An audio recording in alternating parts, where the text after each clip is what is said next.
Fala galera, tudo bom? Vamos com a nossa análise de hoje, dia 11/5. Mercado hoje que abriu com um gap de aproximadamente 900 pontos. O que fazer quando acontece um gap igual a esse de hoje? Vamos vender? Claro que não, galera. Vamos esperar um pouco, esperar a reação dos grandes players, saber o que eles vão fazer de acordo com esse gap. Se vão querer fechar esse gap ou se vão querer jogar o preço mais para baixo ainda. No caso de hoje, ó, logo na abertura do mercado, UBS, Bradesco e JP Morgan, eles jogaram o preço mais para baixo ainda. O mercado já abriu com um gap enorme de 900 pontos e eles jogaram muitos contratos para jogar o preço mais para baixo ainda. Por qual motivo? Porque eles queriam deixar o preço ainda mais barato do que estava para poder encher a mão e jogar para onde quisesse, já que eles que estavam mandando na venda, bastava apenas eles realizarem o lucro deles dessa venda para o preço subir, porque não tinha ninguém para bater de frente com eles. Até então, porque quem estava na ponta compradora nesse momento de abertura do mercado era XP, Clear e Modal. Eram três corretoras, ou seja, eles apenas deram liquidez para eles jogarem um preço em um patamar mais barato ainda. O preço já estava barato em relação ao preço de abertura, o preço de fechamento de ontem, e eles conseguiram jogar mais 1.000 pontos para baixo ainda. O que acontece? Nesse caso, a gente espera o mercado descer, nesse caso a gente não vendeu, deixamos o mercado cair para comprar mais barato junto com eles. Nesse caso a gente vai fazer o que? A gente pega a nossa projeção lá de Fibonacci, aqui foi onde fez a correção e deixamos marcado aqui o 100% e o 61.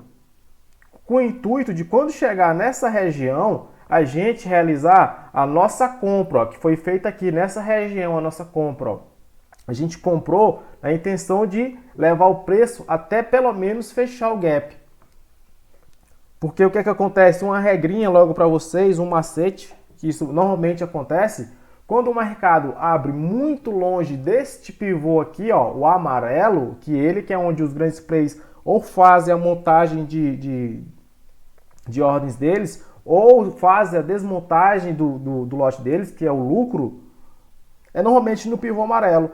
E, portanto, quando o mercado abrir muito distante do pivô amarelo, você espera o mercado fazer a correção dele, dá o alvo contra ele, para só então você fazer o movimento em direção ao pivô amarelo, que foi o que a gente fez hoje. O mercado deu esse alvo aqui para a gente, fez a máxima, aqui, o mercado fez aqui, uma pernada de baixa, uma estrutura de baixa, com alvo nessa região. O que fazemos nesse caso? A gente não vende, embora o fluxo estava muito vendedor, chegou a ficar 54% para venda, mas desde a hora que o mercado abriu, sempre foi alertado para o pessoal da sala que quando o mercado ficasse um pouco mais barato e desse o alvo dessa venda, era a hora da gente entrar em ação, que foi nessa região. A gente comprou aqui e seguramos a operação até o pivô amarelo, que era onde seria a realização de lucro dos grandes plays. Só que ele foi um pouquinho mais acima por conta que o pivô amarelo ainda não era o alvo dessa pernada de alta. O alvo da pernada de alta era um pouco mais para cima. A gente pega aqui a mínima, a máxima e até aqui onde corrigiu, o alvo de 100% foi nessa região, 100% foi aqui e o 61 foi aqui, dentro dessa região, que era o alvo dessa compra. A gente não esperou porque já tinha batido meta e quando bate meta a gente se ausenta do mercado. A gente sai do mercado e bota no bolso, né? E no caso de hoje, as entradas que deu, a primeira, claro, foram nessa região, que era o alvo desta venda, que a gente não estava interessado em vender, apenas em comprar, porque já está dentro do nosso operacional, dentro do nosso método, a entrada já nessa região, para pegar a volta até o pivô amarelo. A outra entrada que deu pra gente foi, no caso, essa aqui, o pullback na região dos 50%, Você traçar aqui, Fibonacci, preço de Fibonacci, a retração, Aqui era os 50%, seria a nossa segunda entrada. No caso, a gente entrou somente lá embaixo e segurou o trade até lá no alvo. Aqui, essa região aqui, ó, entre os 50 e o 38, a gente chama de região de pressão. É onde quem fez o movimento, no caso aqui da compra, ó, quem fez esse movimento de alta, ó, essa região, ó, é a região do médio deles. Eles tendem a defender a posição deles nessa região. Como quem estava comprado nessa região era JP Morgan e UBS, tinha tudo para eles poderem segurar o preço nessa região, porque se passasse abaixo desse patamar de preço, eles estariam negativos. Como eles fizeram esse esforço enorme para jogar o preço mais de 1.000 pontos para cima na primeira pernada, não tinham porquê eles não defenderem o preço na região do médio deles. E foi isso que eles fizeram. O pessoal da sala que não conseguiu entrar nessa região, porque ainda não estava na sala, conseguiu entrar aqui na região dos 50%, mesmo assim conseguiu surfar ainda mais de 1.000 pontos. Tudo dentro do método. Outra entrada que deu foi no padrão de continuidade pelo Renko, que a gente utiliza o 14R. Aqui, ó, primeira entrada do Renko no padrão de continuidade foi essa, ó, que foi um movimento contra a nossa leitura, que a nossa leitura era de compra, fez um Renko vermelho. No rompimento da máxima dele lá foi a compra, e o stop aqui, ó, abaixo da mínima, entendeu? Outra entrada que deu outro padrão de continuidade, ó, entrada na máxima, stop na mínima. Outra entrada que deu foi outra correção que fez contra o nosso movimento, ó, que foi essa. Ó. Isso foi uma correção, que foi exatamente aos 50% da pernada de compra. Só que essa venda que deu aqui, ó, desse topo duplo, ela tinha alvo, ó, curto, mas tinha. O alvo dela, ó, era dentro da zona de reversão para compra, que era a zona de pressão compradora. Ó. O que a gente faz nesse caso? A gente não vende, apesar de ter feito um topo duplo aqui, mostrando que era uma venda, a gente não vende porque a gente estaria contra o fluxo, mas a gente espera o preço chegar, ó, no médio dos grandes plays, ó, que é lá nos 50%. Ó. Essa região dos 50%, a gente espera o alvo da venda, que era exatamente nos 50%, ó, dos compradores, a gente entra junto com os compradores. Com os vendedores, não, porque a gente ia estar entrando, ó, contra a maioria, que a maioria estava comprando. Entrada seria aqui, ó, nesse Renko verde aqui, ó, rompimento dessa máxima, ó, seria a nossa entrada, stop abaixo da mínima. Outra entrada, novamente padrão de continuidade, ó, rompimento da máxima, compra, stop, ó, abaixo da mínima. Aí é só deixar o preço andar. E só lembrando, seu stop sempre tem que estar abaixo do último fundo, ó. Aqui nesse caso, ó, rompeu o último fundo, ó, porque era uma correção, ó, e o alvo dela, ó, era um pouco mais longo, ó, que ia dar nos 50% da compra. Aí nesse caso, como rompeu esse fundo, ó, a gente já sairia fora da operação e já entraria comprado aqui, ó, outra vez, com o alvo lá em cima. O alvo aqui, ó. O alvo a gente vai pegar a projeção de Fibonacci para dar o nosso alvo. Mínima, máxima lá e até onde corrigiu aqui que foi nos 50%, ó. O alvo até aqui. Quem comprou aqui, ó, o alvo seria aqui de 2.900 pontos, que não deu tempo de chegar até o alvo. E quem comprou aqui na região dos 50%, deu um alvo de 2.200 pontos. O alvo era o mesmo. A gente sempre procura traçar o nosso alvo de acordo com as duas primeiras pernadas que o mercado dá. No caso, foi essa e foi essa. Essas duas pernadas que formam fundos ascendentes, é a partir dela que a gente vai traçar o nosso alvo. O que acontecer depois dela aqui, ó, fez outras pernadas e outras correções, não importa pra gente. O que vai servir pra gente de parâmetro como alvo vai ser sempre as pernadas primárias, porque é ela que vai dar o alvo, ok?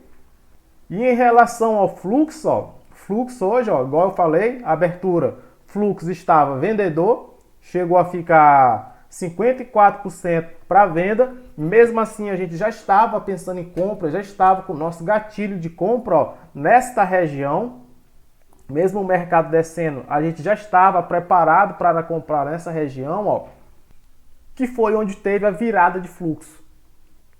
Mas a nossa entrada não foi tão baseada no fluxo porque quando tem em questão de uma reversão, o fluxo demora um pouco para mostrar para você que reverteu. Nesse caso, a gente fez a nossa entrada nessa região por conta de que estava dentro do método e porque era o alvo da venda. O alvo da venda era aqui nessa região. E sempre que ele chegar no alvo dele de 100, entre 100 e 161 de projeção de Fibonacci, dificilmente o preço vai passar dessa região. O único jeito do preço passar das regiões de reversão é se tiver alguma notícia de impacto muito forte ou se tiver uns 4 ou 5 bancos todos alinhados numa direção. E o que acontece nesses casos?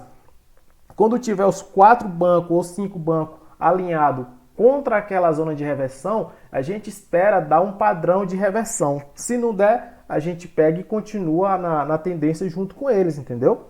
Não é porque chegou na zona de reversão que a gente vai entrar de cara. Nesse caso, a gente entrou já aqui na zona de reversão, ó, no primeiro toque dela, porque fez um renco de reversão com stop aqui, ó, barato. O stop nesse caso estava barato. Em seguida fez um padrão de continuidade aqui, ó, mostrando pra gente, ó, que ia ter continuidade nessa compra.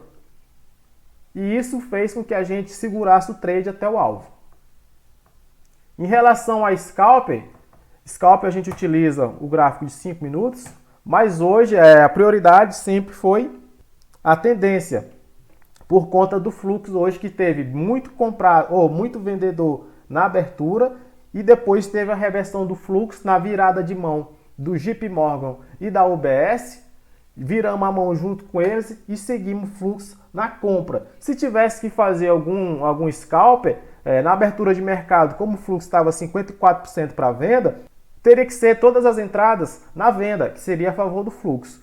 Quando teve a virada de mão nessa região e o Renko confirmou para a gente que teve a reversão, aí o nosso pensamento seria pegar a tendência, claro, em primeiro lugar, e a galera que opera scalper na nossa sala foi indicado desde o início e sempre a favor. No caso, depois que teve essa reversão que mostrou para a gente através do Renko, era na compra. Mesmo que o mercado estivesse caindo aqui, ó, que fez essa correção, essa outra correção aqui de leve, a prioridade sempre foi compra. Por conta do fluxo estava muito forte e puxado por 2 grandes bancos. Mesmo que o mercado vá contra você, você segura um pouco a sua operação, porque você está indo a favor e querendo ou não, os bancos vão ajudar você a ir no seu alvo. Mesmo pegando uma operação curta ou operação longa, se você tiver a favor deles, eles dão uma forcinha para você e lhe ajudam, entendeu? Portanto, galera, dica de hoje, que é a mesma de ontem, é a mesma de sempre, evitem operar contra o fluxo. Se o fluxo estiver mostrando aqui para você 51 ou 52 ou 53% para algum lugar, vá naquela direção. E o outro detalhe, sempre observem quem está puxando essa compra. Qual o interesse desse pessoal? Se é banco ou se é corretora, ó, você vai observar. Se for banco, é um pouco mais confiável para você alongar um pouco mais o seu trade. Se for corretora, você leva até um alvo mais curto e sai logo da operação. Ok? Do mais, galera, é só fazer o que é passado no dia a dia na sala. Seguir o método à risca, que dificilmente você vai terminar um dia no loss. Stop acontece aqui, acolá acontece stop. É normal do trade. Mas terminar o dia negativo levando o método à risca, dificilmente você vai levar pelo fato de que você vai estar sempre operando ombro a ombro com os grandes, sempre de lado com os grandes. E não com achismo. Eu acho que vai subir, eu acho que vai descer. Não, no nosso método você vai apenas fazer o que os grandes estão fazendo. O grande está comprando, você compra com ele. O grande está vendendo, você vende junto com ele. Ok? Bons estudos a todos e até amanhã com a nossa análise.